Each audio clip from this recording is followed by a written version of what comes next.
what are the top ones that actually provide that ROI for institutions or the larger users at large? It's a little bit like, oh, this is crypto cool. There may be a use case, but are people going to pay for it? Then, of course, our first product was the Visa prepaid card.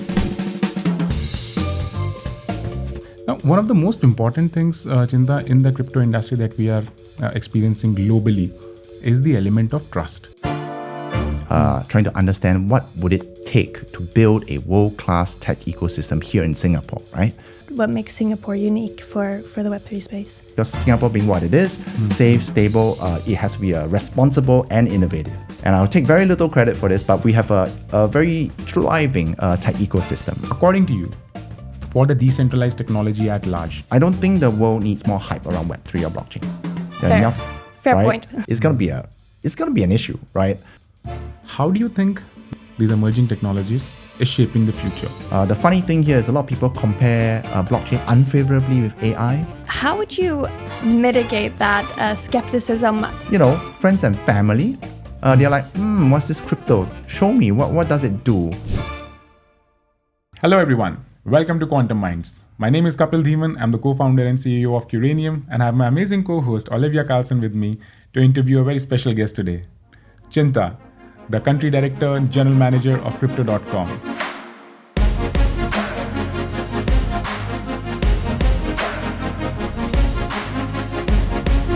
Thank you so much for joining us, Chin Tah. It's a pleasure to have you on the show.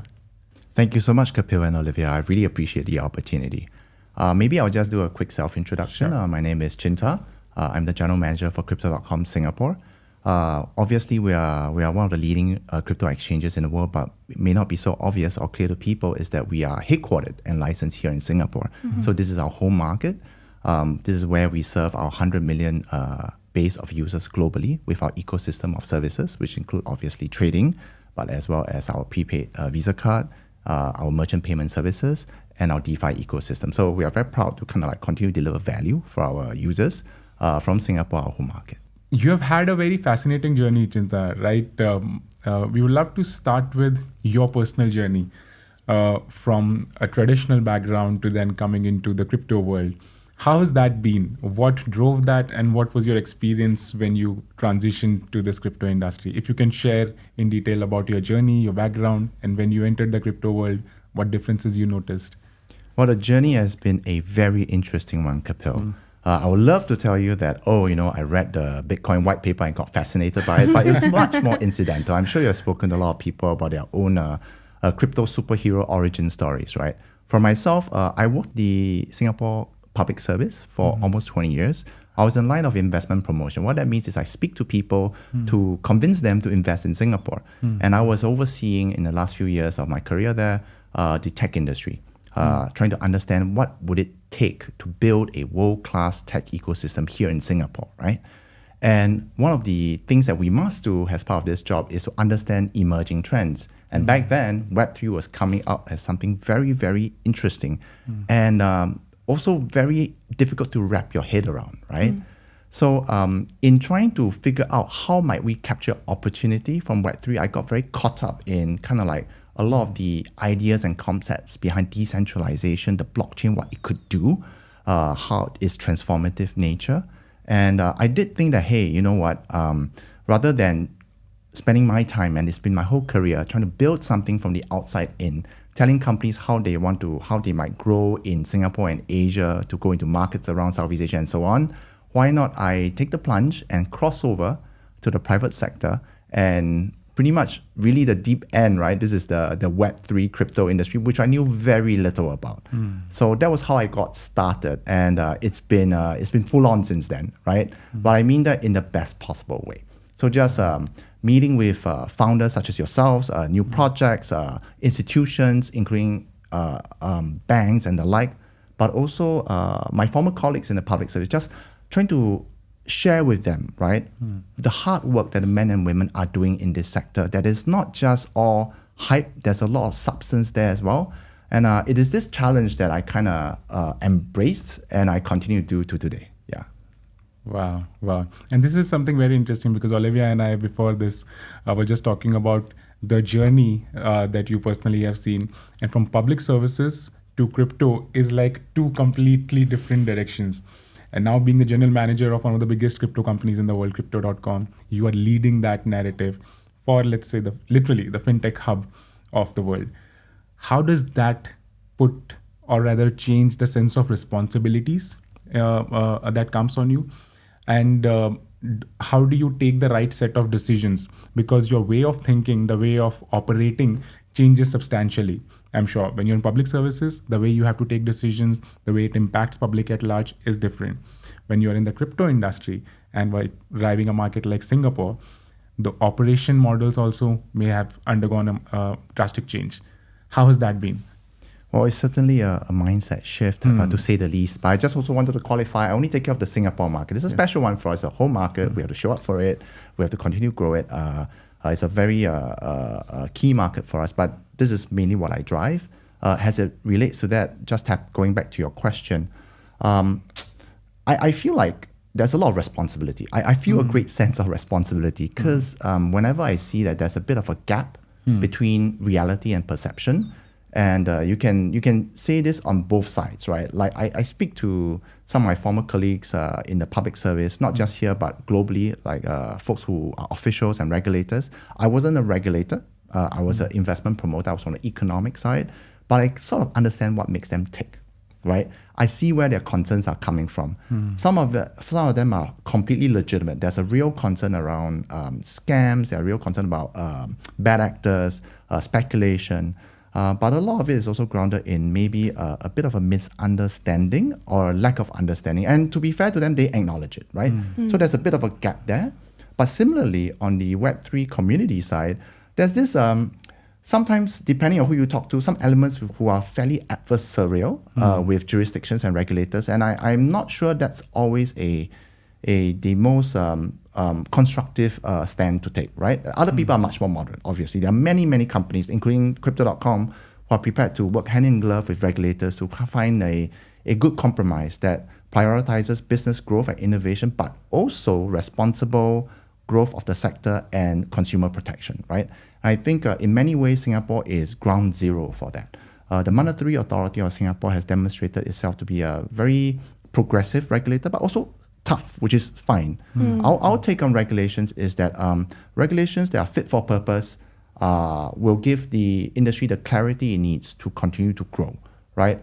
The regulations will be what they are because regulators have their own set of considerations, right? The best we can do as industry practitioners is to kind of like understand where they're coming from and do our best to bridge that gap. So yes, I do feel a sense of responsibility. I find that, people are not really they're talking at a bit at odds. And what can I do to come like jump in the middle, and kind of bridge that gap a little. Like you would bridge two blockchains, right? Like let's try to get the conversation going and at least deal with the reality of the situation. Wow. What do you think about it? This is something that you dive much deeper into always. Yeah, no, absolutely. So I'm just thinking like you're making points about Singapore and just sort of elaborating a little bit on like, what's happening in between, the public sector versus the private sector. I'm wondering in terms of blockchain and the entire Web3 space, what in your opinion creates that depth that's unique to Singapore that we've experienced like since we got here. We find that like we're sitting in meetings with Web3 and crypto and blockchain companies and seeing kind of that there is a level of this is just our observation. We feel that there's a level of depth to the ecosystem. So I would love to like hear your thoughts about the ecosystem, especially for like companies that are thinking of moving their headquarters or whatever to Singapore. Like what makes Singapore unique for the Web3 space? Different locations around the world will offer different value depending on what you're looking for as a Web3 project or a crypto company, right? Or exchange like ours. So everyone will have different considerations. So that's important to recognize. There's no one size fits all. By the way, this is also what I told a lot of corporate investors when I was working for the Economic Development Board, right? In Singapore, I think a lot of folks will tell you about the community. What's very, I think, abundantly clear is the fact that we have a very well-established financial services industry that's very mature and developed and I think generally quite respected with a large base of talent. At the same time, and I'll take very little credit for this, but we have a very thriving tech ecosystem, right? So this confluence or this overlap is kind of like the raw material that will help build a great Web3 ecosystem, right? And of course, a distinct flavor here because Singapore being what it is, safe, stable, it has to be a responsible and innovative Web3 ecosystem. And I think Singapore has a couple of other things that maybe I will touch really quickly on. One is it is known and seen as a good hub, right? So you can access talent and smart capital. You can access a community. People come here from all around the world and they find a place for themselves, right? Because Singapore is that very stable platform or base for them to operate and live out of, right? The other thing, and this is really Singapore's claim to fame from hundreds of years ago, is our geographic location. I know it's funny because Web3 and digital is all about, it's not physical, right? It's decentralized. But Singapore is in the heart of Southeast Asia, which is a tremendous growth region. And we all know, like Kapil, you're based in Mumbai, like a lot of the Web3 use cases in DeFi especially are around developing market users, right? The middle, lower down the pyramid type of users who have differentiated needs from folks in places where there are more established economies and institutions. So for Southeast Asia, I think you see a lot of these similar characteristics, and Singapore's right in the heart of it. So a lot of Web3 builders are building their businesses and their applications in the region. A lot of them will then naturally gravitate to Singapore because that's one place where everybody gathers. So I think where Singapore is situated has also contributed to the leading position that Singapore has today. By our last count, and this is not our official count, but there's a group of community builders here, and we count at least 300, maybe 400 Web3 projects that are being built out of Singapore today. So that's really substantial. Right. Now, one of the most important things, Chin Tah, in the crypto industry that we are experiencing globally is the element of trust. Now, in one part of the world, you say the government is not favoring crypto. Somewhere government is favoring crypto. Institutions trusting, not trusting, using, not utilizing. You see a lot of split. Now, for the new crypto builders as well as for the institutions, Crypto.com has been able to achieve and earn this trust of the community at large, which becomes a very important benchmark for everybody who's trying to build in this industry as well as the institutions who want to enter this industry. How do you see that and how do you maintain? And if I can take a step back, how do you build this kind of a trust? What is the most important thing? And how do you maintain that so that millions of users trust Crypto.com with their funds, with the use cases? And use cases is the second thing I would like to talk about. But first of all, like getting that foundation so strong, which becomes a benchmark for the whole decentralized industry. How do we achieve that? Well, first of all, we take nothing for granted, right? These things don't happen overnight. For example, our own licensing journey here in Singapore, to get that license for what they call digital payment token, but most places will call it virtual assets license, took us 3 years, right? So we're here to stay the course. It takes a lot of resources to build a world-class compliance program. And we are very proud to say today that we are probably one of, if not the most compliant exchange in the world for digital assets, right? We got licenses from Singapore, 2 of them, one for our Visa business, the other one for our exchange business. We're applying for one in Hong Kong. We are licensed in the UK by the FCA. We got regulatory approval in France, in the Netherlands. We have money transmission licenses in the US. So we have a lot of these registrations and licenses. My point here is it's been a journey. We take nothing for granted. It represents a real commitment, right? So it's not just a matter of, we are going to be compliant and you snap your fingers and you're going to be compliant tomorrow. It takes time. And in the same vein, it takes time to build trust. And I think one of the challenges that I've had as a professional and our company always gamely steps up to is we'll get questions from our partners like, hey, especially in the wake of what happened in 22, like, what's happening here? What are your plans? And then we have to be very patient and not understand that, try to see where they're coming from, right? Because from the outside in, it looks a little bit like, they may not understand it. We talked about this gap in understanding perception and reality. So we have to be very patient in just engaging with them, understanding where they're coming from, sharing with them through, not just telling them, but also showing them like, look, these are the partnerships we have built. These are the licenses that we have. These are the security accreditations that we have. For example, we have a SOC 2, a Type 2 SOC 2 accreditation, which is bank grade security, right? We have ISO certifications for privacy as well as cloud security. Which means we are one of very few digital asset companies which has it, because most just don't bother. But we felt that, hey, you can't just say you're secure. You need to demonstrate to people we are secure, right? So we have invested a lot in this area to build a platform that is compliant and secure. So that's how we got here, right? In terms of like continuing to build trust, I think we will double down.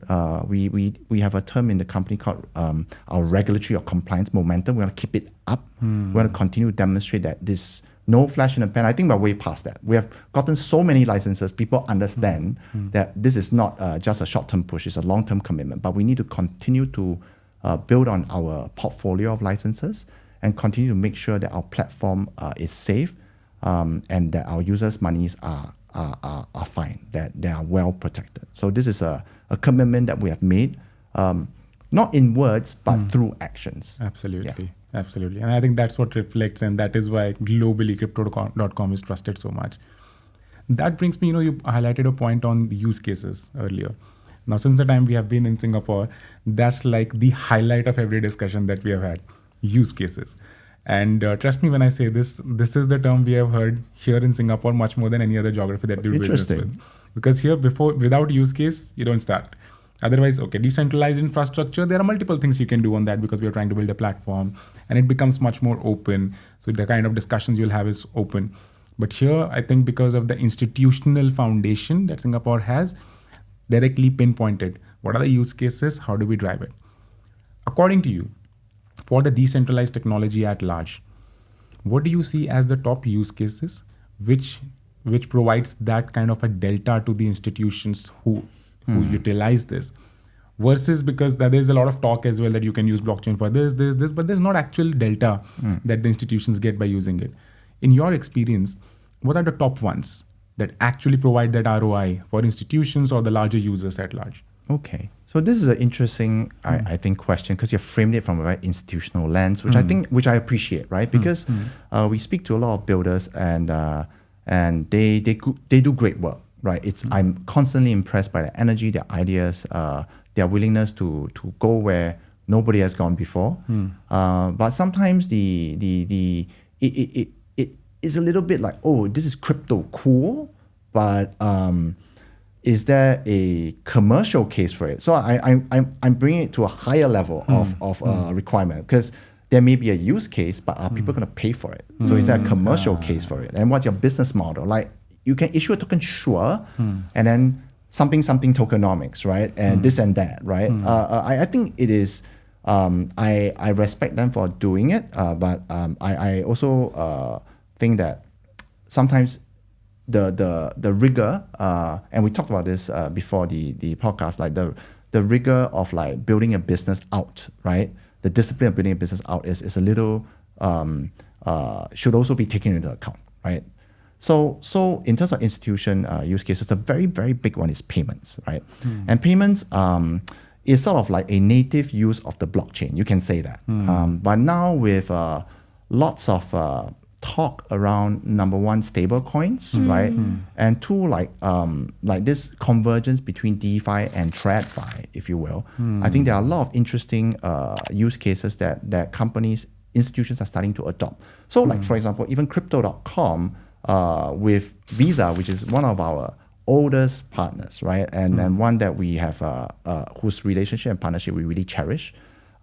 We settle with them in USDC, right? This is public information. It saves us time, reduces our safeguarding requirements, allows us to focus on our strategy. So this is a use case between two institutions, right? Then, of course, our first product was the Visa prepaid card, which is, well, a CeFi / not CeFi product, right? It's a CeFi DeFi product, right? Because you can load it up with your Bitcoin, with your ETH, with your Chronos, and then you can go out and spend wherever Visa is accepted. Now, it's a prepaid card because we wanted to de-risk it, right? It's also and the reason why this was our first product for the company was because we wanted to give our our users utility with crypto. So not just speculate, buy, sell, that's great, but also, spend, right? I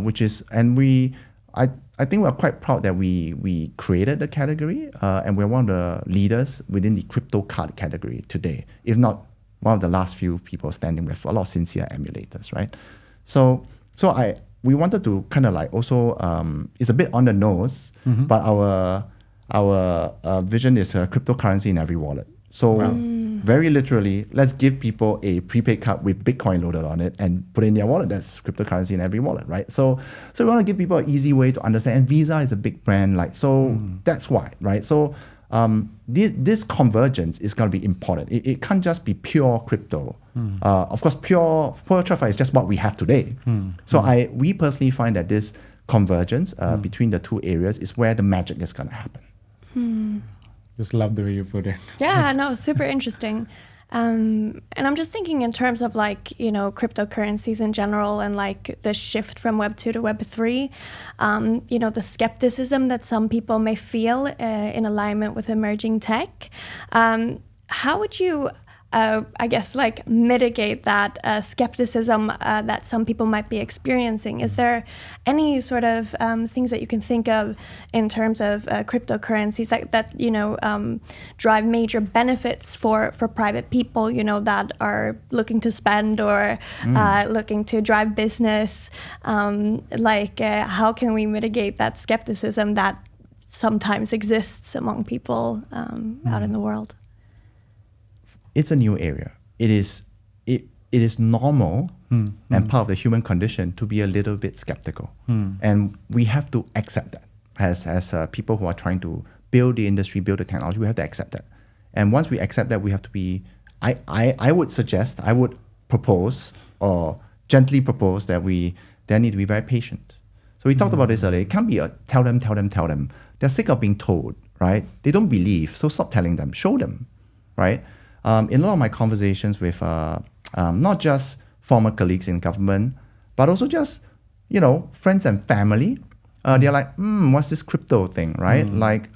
Show me, what does it do?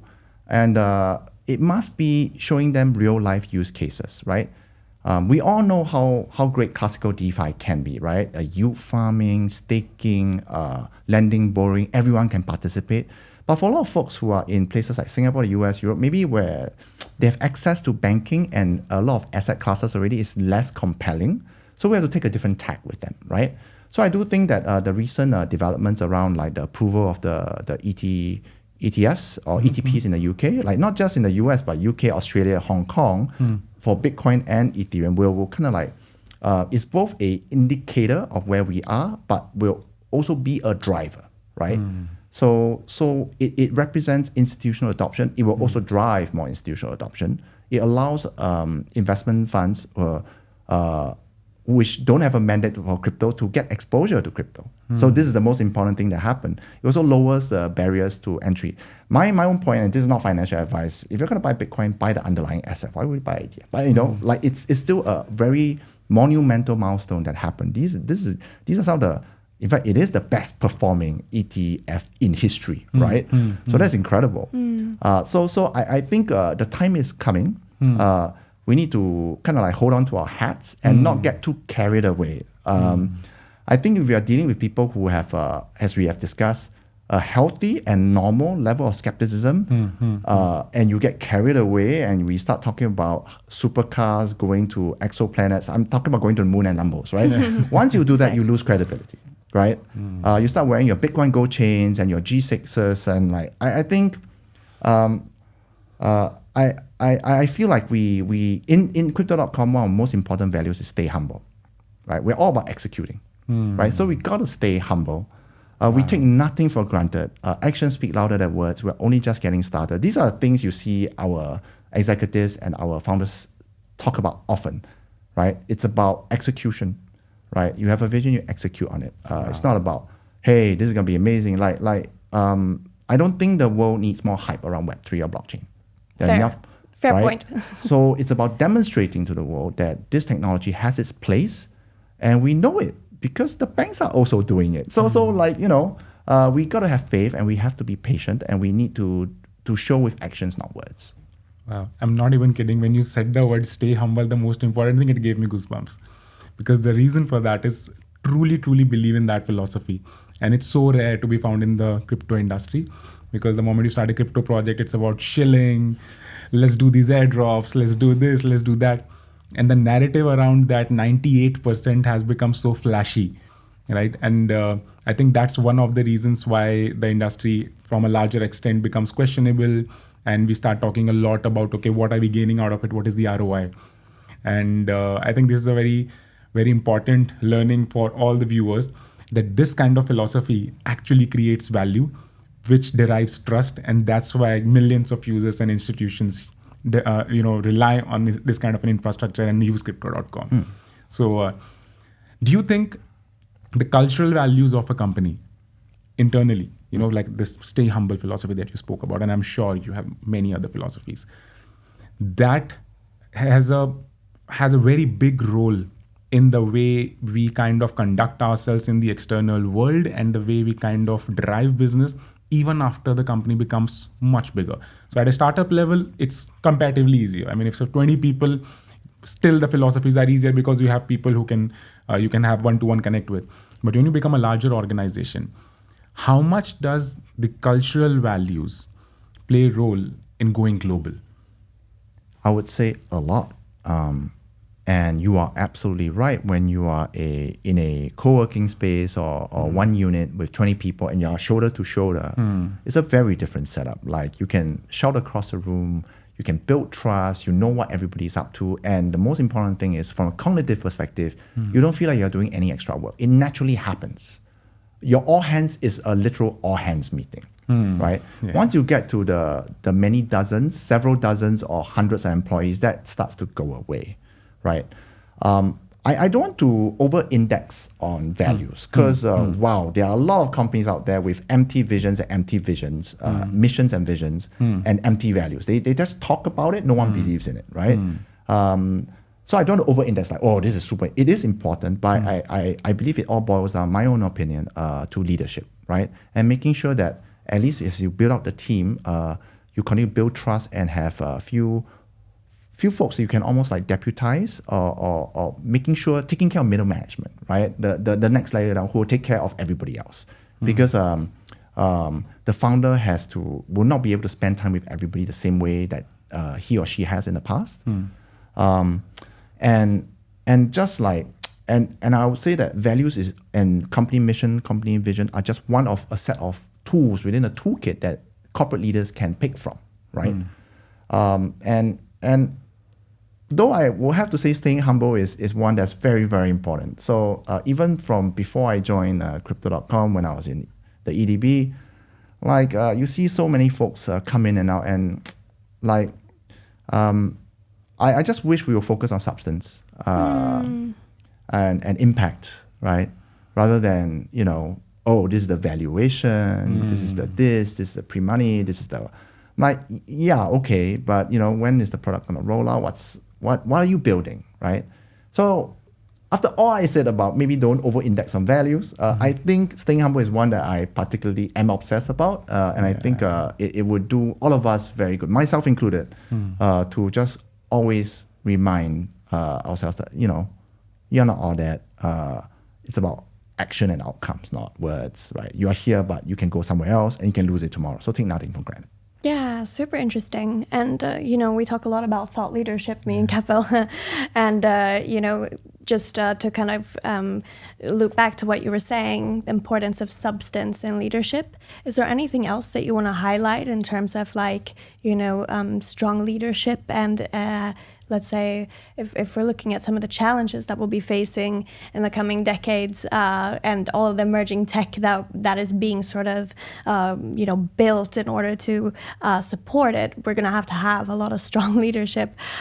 Is there anything in terms of advice that you could give to some of the young leaders that are listening to the podcast, whether it be like values or mindset that could actually like be useful and helpful to them in their leadership journey?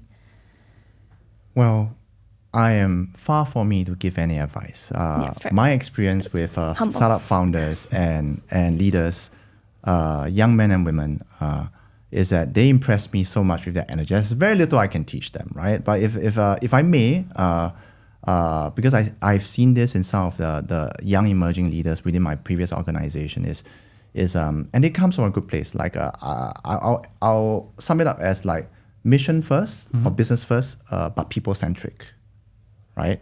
And it's that balance that's very important. But you should always overweight on mission, because a lot of younger leaders tend to be very precious about their people, right? They spend a lot of time, which is right. It comes from a good place. But ultimately, you have created a startup, or you're leading a team, or you're appointed a CEO. Your job is to deliver outcomes. Your job isn't to be a daycare service, expensive daycare service for people with. I don't want to be disrespectful, but the point is to drive outcomes. So sometimes in certain industries, the opposite happens. They drive too many outcomes. They forget about the people, right? In other sectors, they tend to be too precious about the people, and they don't push them hard enough, right? So it's about striking that balance. So I think the adage, or this kind of like mnemonic for myself, of like mission first or business first, but people centric, because people being the most important tool or resource you have to get your job done. Treat it that way. Don't put people first, but don't get caught up in too much of building out the business. You forget about your people, right? So that's the one thing at least I've observed, that I also try to remind myself, because it's always easy to be liked and stuff like that, right? And it's also very easy to get lost in building the business. So it's about striking that balance. There are two things which are coming to mind when you make that statement, right? One has been your journey, your life in public services. Then you move to this public services, like is a different mentality, being more bureaucratic. And then you move to crypto world, which is like fast-paced, absolutely startup oriented. Does the mentality you had there work exactly here in terms of the style of working or the speed of working? Now, the way I connect that to is, in the startup world, it is believed that aggressive delivery is very, very important. Do you also believe in that way? Because public service is completely different. It's like 9 to 5 thing, usually. Yeah, depending on. The impression, if I may, that is like 9 to 5, you have a good time with family, so there's work-life balance. But in the startup world, like as Jeff Bezos used the word work-life harmony. So you're not like a 9 to 5, the work has to get done. Tracking hours does not do the job. You have to be like really at it. What's your point of view in this thing, in your personal mindset shift, as well as your philosophy in terms of, driving business versus supporting people? How do you bring these things together? So Kapil, you'll be surprised to hear that it's not all that different, because there are some common themes that are useful no matter where you are. The key one for me was just this idea of like being very curious, right? You have to be curious in the public service, at least in my function. I can't speak for all 140,000 people who work in the Singapore government. But at least within my organization, it's about, you have to be curious about learning about new industries, whether it's Web3 or maybe it's AI, maybe it's quantum. These are all three areas I've looked at during my time, right? Or is it like the upstream drilling and production, like offshore and marine machinery, like, fewer people have walked on the bottom of the ocean than on the surface of the moon, that kind of stuff, right? My organization took care of industries as disparate as that. We also have a space program, or they also have a space office that looks at how we will build a space industry in Singapore. It sounds like a crazy idea, but those are the people that work in the good men and women think about in EDB. So that translates very well, I think, to a startup environment. You have to be curious. You have to be curious about what? I think the first thing, technology is great. I almost feel irresponsible. This would be an irresponsible thing to say that technology almost take care of itself. But you have to be curious about your user. Yeah. I mean, are you thinking about your customer journey? Like, are you curious? Like, are you making a bunch of assumptions about what they need? Because that I think is something that we all need to work a little bit harder on. We make a lot of assumptions, because I will also use the product, but you use it different from other people, and different markets, different segments, right? And you may have also assumed this is a use case that's commercially viable. It may not be. It may be a use case, but no one's going to pay for it. There are lots of stuff out there that's like that, right? So I think curiosity is super important, and that translates, of course, hard work and everything else. 9 to 5, I don't know what you're talking about. At least my organization is not a 9 to 5 organization. I guess you are right. We in the startup world or the tech world, it's people push really hard, right? Push really, really hard. My own observation there is we are all adults. You choose your own pain. You choose your own success. You choose what you're proud of. Just don't choose and regret later. That's on you. You can't blame your boss, your founder, your LP, your VC, the guy who or gal who told you that, hey, you have to do this. Don't you want to be awesome? Don't you want to exit at this valuation? Don't you want to be promoted? Don't you want to win this market? Don't you want that bonus? That's all on you. You make those decisions. That's why, work-life harmony, work-life balance, all these are words. But the point is you choose your own balance. And you have to live with the consequences. This startup or this company won't be here with you, for you forever. It ain't family, right? We're all adults. We know what we are getting into. So long as people are, consenting and they feel like they have dignity, then, they choose their own adventure, right? That's the way I think about it. It's really all on us. We have to take responsibility for our own actions and decisions in life. Outstanding. Any thoughts on this? No, I mean, okay, there are tons of thoughts. Yeah, I'm sure. That's tons why I of asked thoughts. Yeah, I think it's very interesting to speak a little bit about, personal ownership and how that can drive results, as well as, your personal development as a leader or as an individual. So I completely agree with what you're saying. And I think that, I have a lot of personal conversations with people about, the benefits of like wanting to invest in these types of mindsets and like learn as much as possible, like adopting both curiosity and the ownership element. In order to find more peace, right? Because ultimately, if you are, an aspiring entrepreneur with really high, or not high, but like large, grand visions for the future, you're ultimately going to have to deal with a lot of pressure, and you're going to have to deal with a lot of anxiety, maybe even like insecurities at times. So that's something that I relate to as well, is like taking more ownership in life can drive peace, and that kind of like will sipper into, the people that you touch in your organization as well. So yeah, what you're saying makes perfect sense to me. So I think you put it really perfectly. Yeah. Now this is going to be a very interesting angle to connect this mindset, Chinta, that you have really perfectly put it on, on the table for the people to understand that what it takes, first of all, what kind of human and what kind of mindset does it require to be a disruptor, to innovate, to run or to build something. Now, if we connect this with the emerging technologies, you spoke about, you have worked on, AI, quantum, now of course crypto. How do you think these technologies, these emerging technologies, is shaping the future? Crypto, of course, we have dived much deeper into. So if maybe we can connect crypto with quantum and AI, do you think the emergence of these two technologies, how did this impact the crypto industry? Because I'm sure this kind of mindset is very important to apply this and drive it with a lot of curiosity. Yes. Unless you have curiosity, you can't connect the plugs. Yes. And unless you connect the plugs, you can't grow and innovate further. So now getting more into, let's say, the technical side, if I may, with this kind of mind shift, how does these two emerging technologies, quantum and AI, impact the crypto business? Well, on quantum, I may cheekily say you guys would know way better because you guys are the ones building a quantum-resistant blockchain or project. There are people who actually take it all together. They call quantum AI and blockchain Web3. It depends on how you define the future of the internet, right? For me, I think the immediate and obvious answer is like, hey, quantum is going to be a big deal. Especially as it relates to some of the cryptographic techniques we use to secure the blockchain, and in fact, not just blockchain but all databases. Right? It's going to be an issue, right? So that requires a lot of further thinking about the impact there. It could be, I don't want to overstate it, but it could really upend the way we think about security. And now that everyone's data is at least on the cloud, if not on the blockchain, right, with individual sovereign identity, I think this is something that we all need to think carefully about. And I don't even know where to begin in terms of like tackling this, but maybe you have more insights there.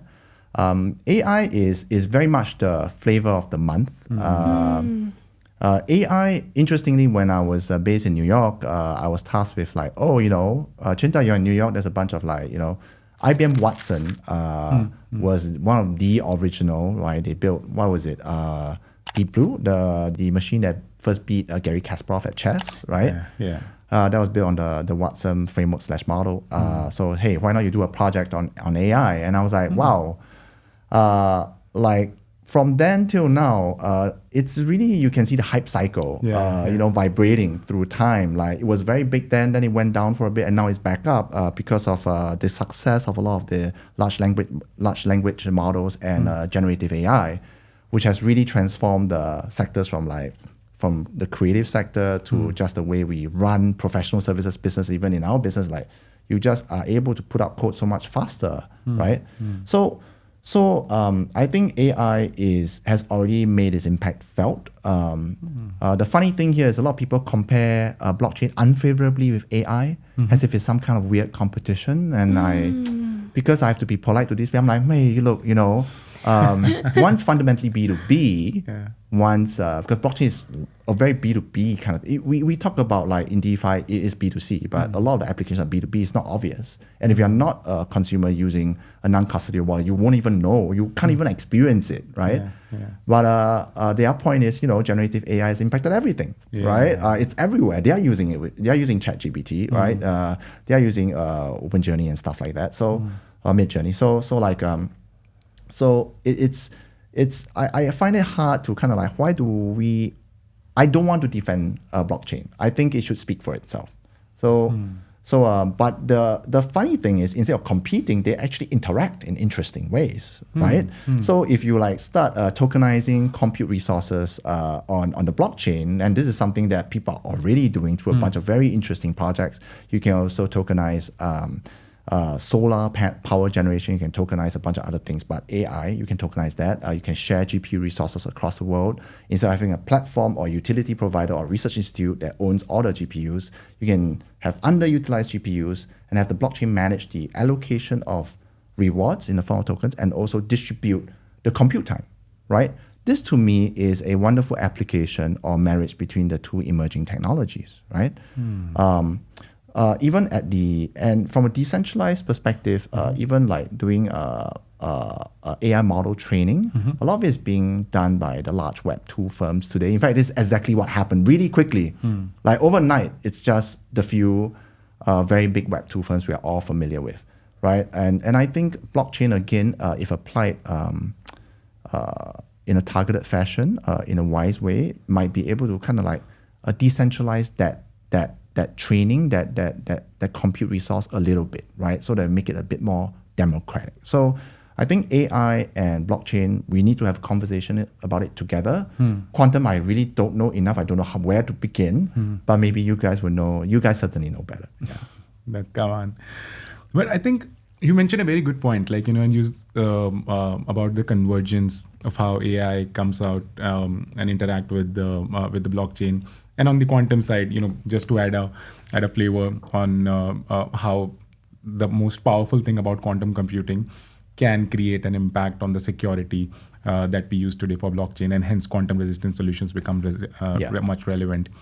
And we are like, very keenly exploring how can that play out with AI and then solve the larger purpose for the growing decentralized and the crypto world. But there's another flavor of the month which is going on right now, which is RWAs. Yes. What do you think about that? Oh man, it's huge. Like this goes back to the point around convergence, right? So RWAs are a good idea, right? I was just talking to a major international financial institution this morning, and they have their own kind of like private permission blockchain. And like it's like to folks who are in the Web3 world, they're like, your private permission blockchain, like people fall asleep, right? But to them, it's groundbreaking because suddenly they can do they can move reserves or funds outside of work banking hours. Now this sounds mundane, but it's not. It's tectonic, right? So suddenly I can move like my funds from Hong Kong. Hong Kong may have shut already. It's like 8 p.m.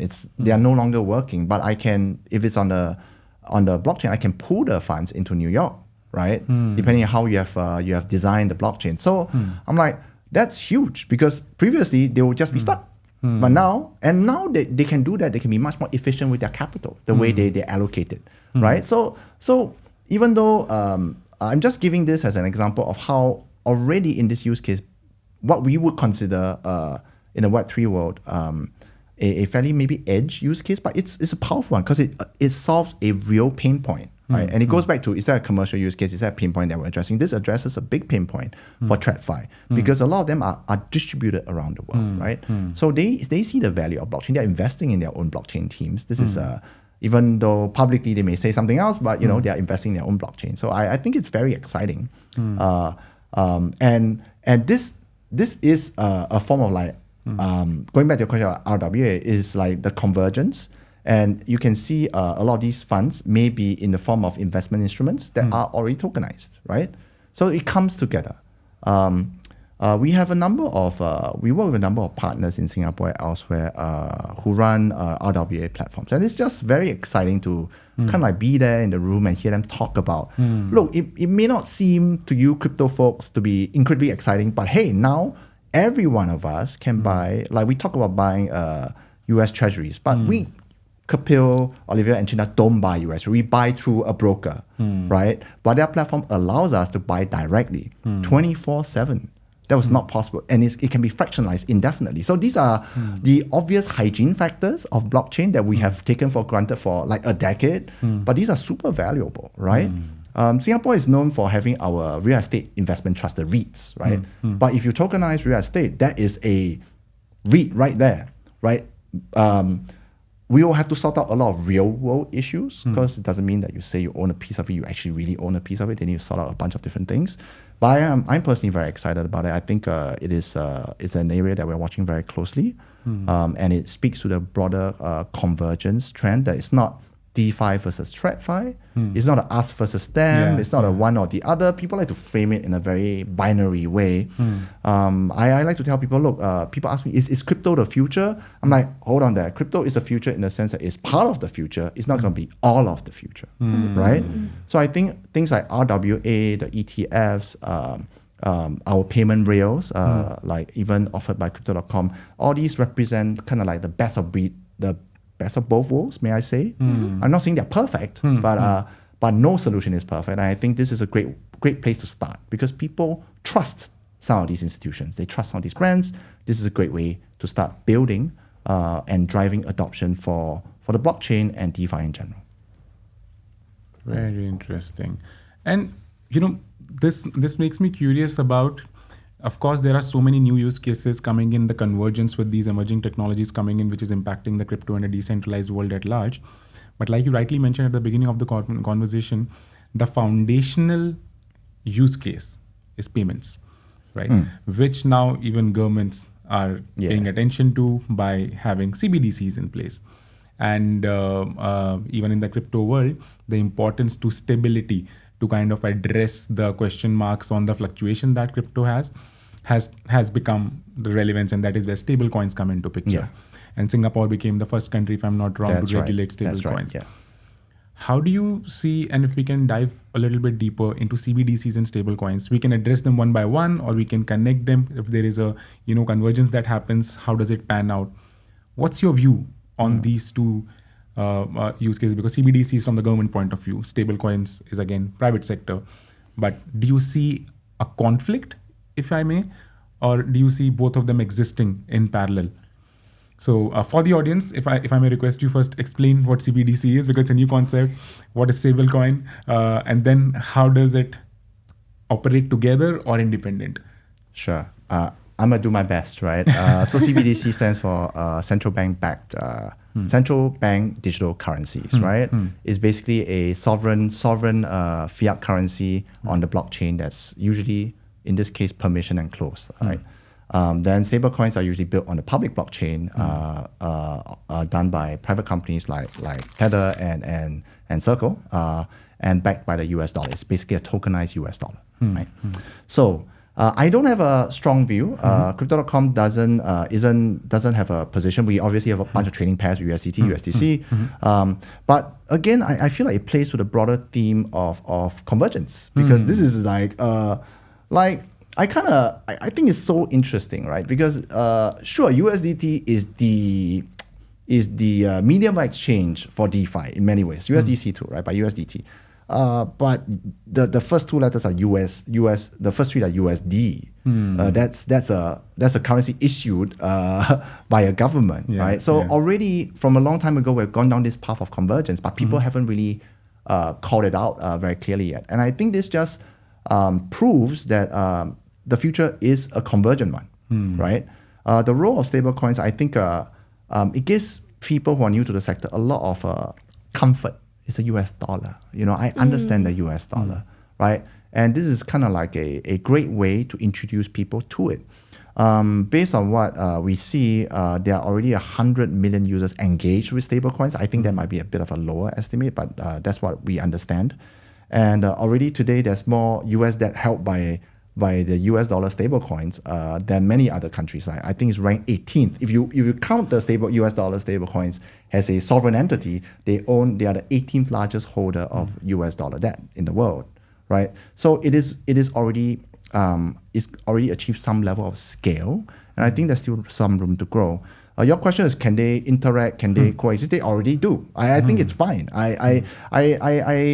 I may be wrong. This is a very narrow view, and my own personal one, not the company's. But really, we like to frame things sometimes as like, one or the other. But it's okay. There are many different ways you can interact with currencies. There are many different ways you can interact with blockchain and Web3 and DeFi and TradFi. It's okay, right?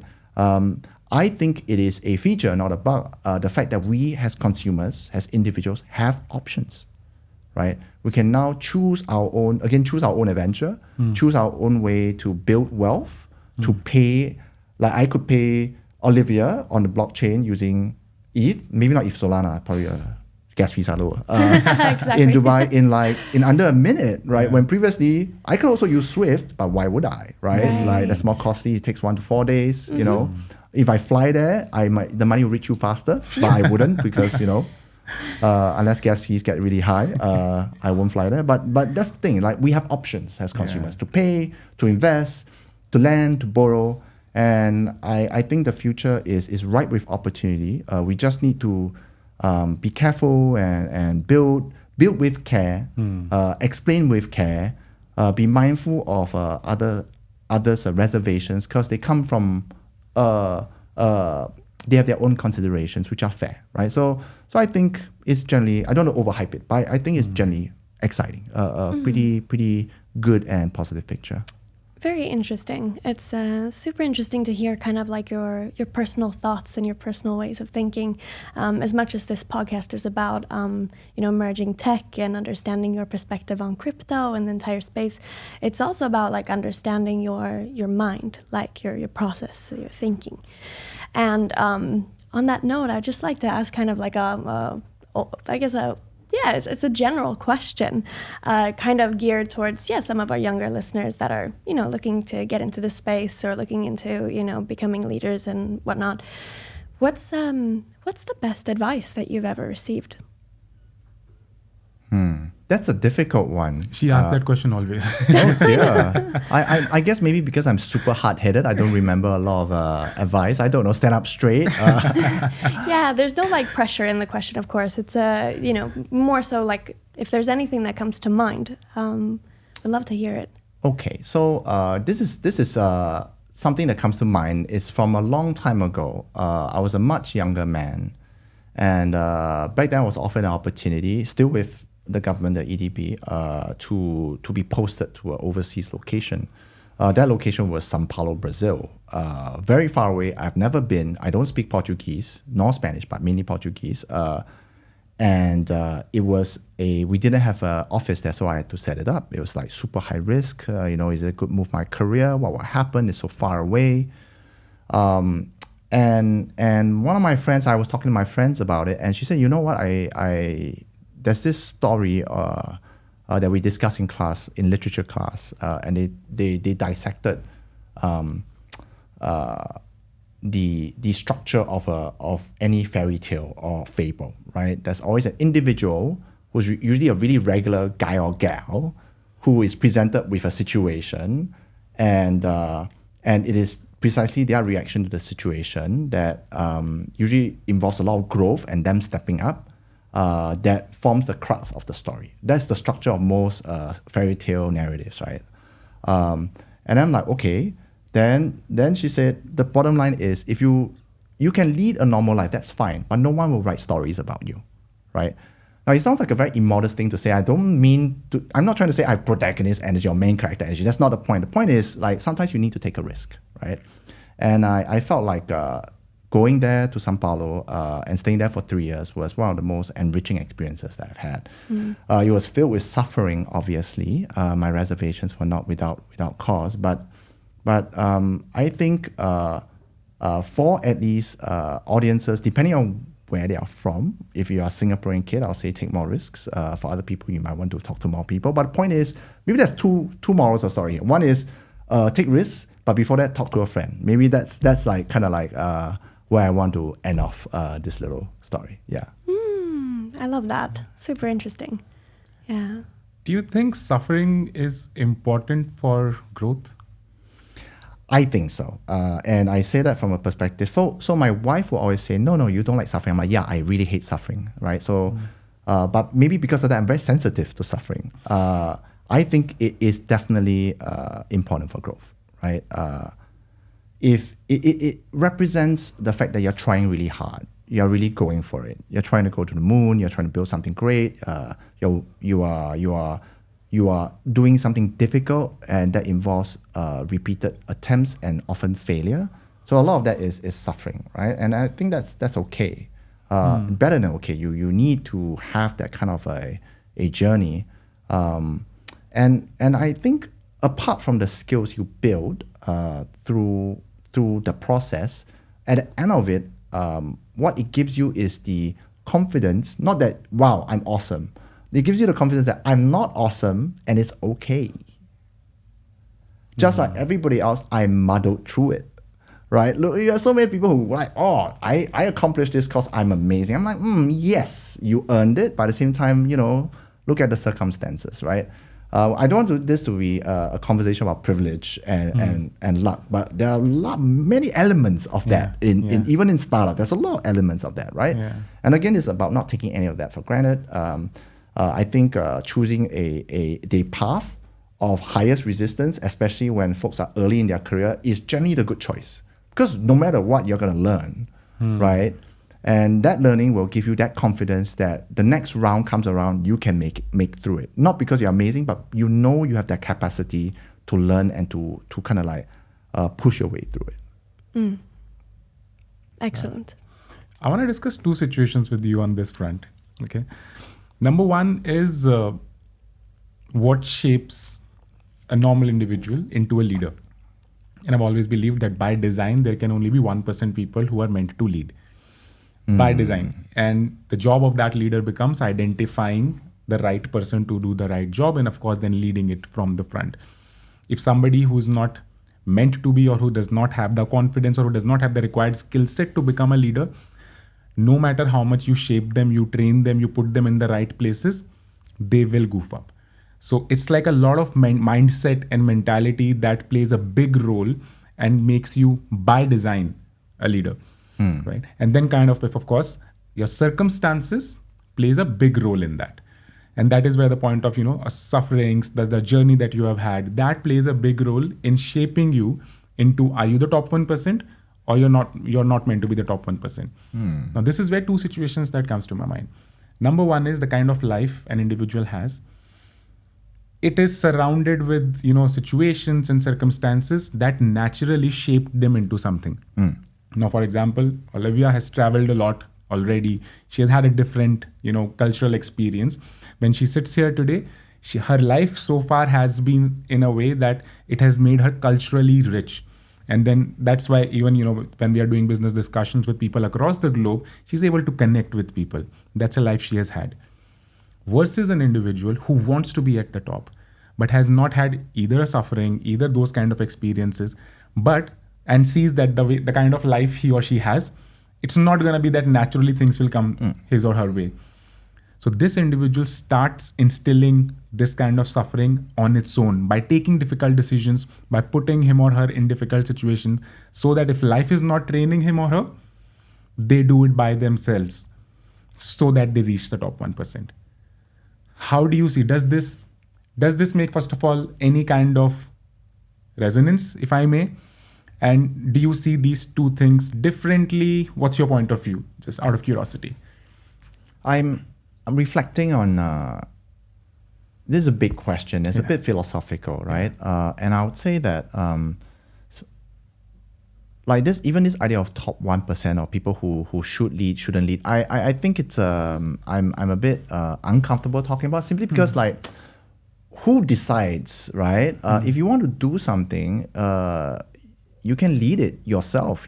Leadership is not only about leading other people. It's about leading an initiative, leading a cause, standing up for what you believe in. That's what leadership looks like. Leadership is not necessarily rallying people. That's a very classical, what is known as big person leadership, right? I think there are some reasons why that's maybe not as applicable today, but there are some situations that are still applicable. It really depends. So I guess the other thing I'm going to say is there are many different styles of leadership depending on what you're attempting to lead. Let's focus mainly on leadership of other people, right?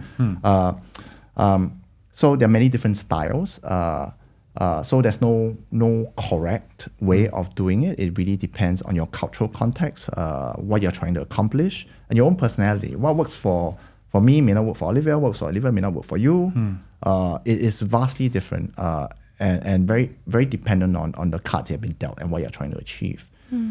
But I guess the third thing I'll say is no matter what, leadership must begin with self-mastery. If you can't even manage yourself, you have no business managing other people, right? And which is why, and I get so, we've all been there working with people who are having a bit of a hard time, right? And it's easy for us to also get frustrated at them and be maybe a bit unkind or uncharitable in the way we frame them, like, oh, she or he is this or that. Like, why are they so incompetent, so slow, taking credit for my work? Like, all these very toxic leadership behaviors. But, I prefer to be a bit more compassionate. It's still frustrating, but I'm like, they are somehow in that position. And a lot of times it's because they lack self-mastery. Right? They're having a hard time usually handling their own insecurity. That's why they behave the way they are. Now, can you help them? Oftentimes the answer is no. So as an adult, what can you do? You have a limited set of options, right? So again, whatever decision we make, we just have to be responsible for it. Sometimes you can only walk away, sometimes you can help, sometimes ask to be transferred, I don't know. But the point here is self-mastery, regardless of the style of leadership, I think is very important. Yeah. I can actually keep having this conversation all day. You are so amazing, Chin Tah. Oh God, thank you so much. Really, no. I really don't want to end this conversation, but in the interest of time, and I know you have other commitments.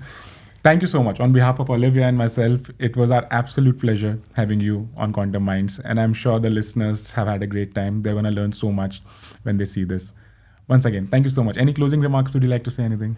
No, I just really wanted to say that I'm very grateful for the opportunity. It's great to have this chance to talk a little bit about technology and stuff that we're all trying to build together. So really appreciate it. Thank you. Thank you so much. Thank you so much. That was Chin Tah. Thank you so much for joining Quantum Minds. See you in the next episode.